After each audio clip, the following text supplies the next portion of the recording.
kumpleto sa listahan ng mga nominado?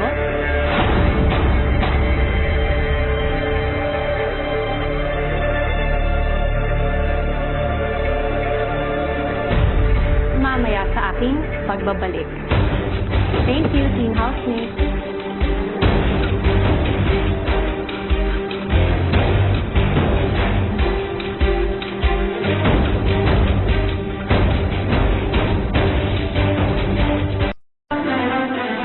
Magandang gabi muli, Teen Housemates.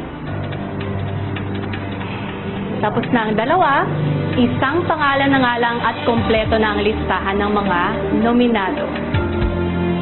Ang pangalan na aking babanggitin ng pagmamay-ari ng huling nominado sa gabing ito.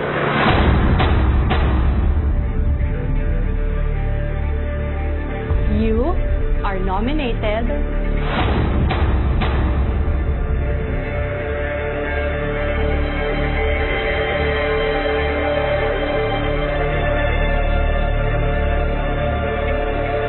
Vivory.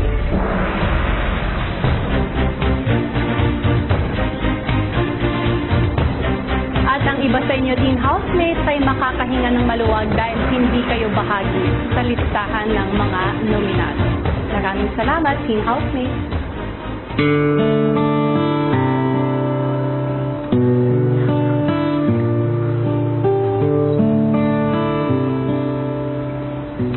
Sina Christian, Christine at Vivory nga mga kabilang sa 5th set of nominees. At para sa puntos at dahilan na ibinigay na kanilang mga kasama, panoorin natin.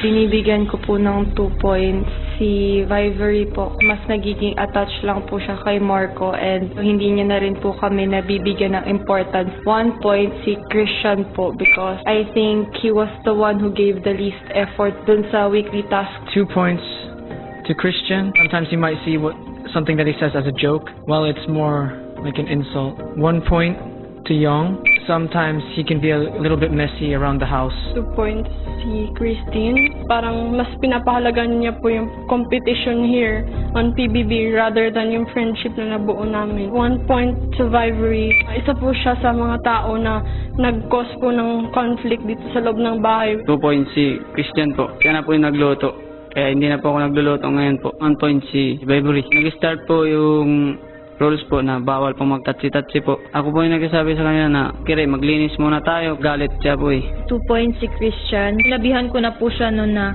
dapat mag-practice pero di po siya nakinig. 1 point si Ate Maymay. Bilang isang leader po para sa weekly task po namin ngayon, hindi ko po talaga siya nakitaan ng hard work. 2 points Ate Maymay.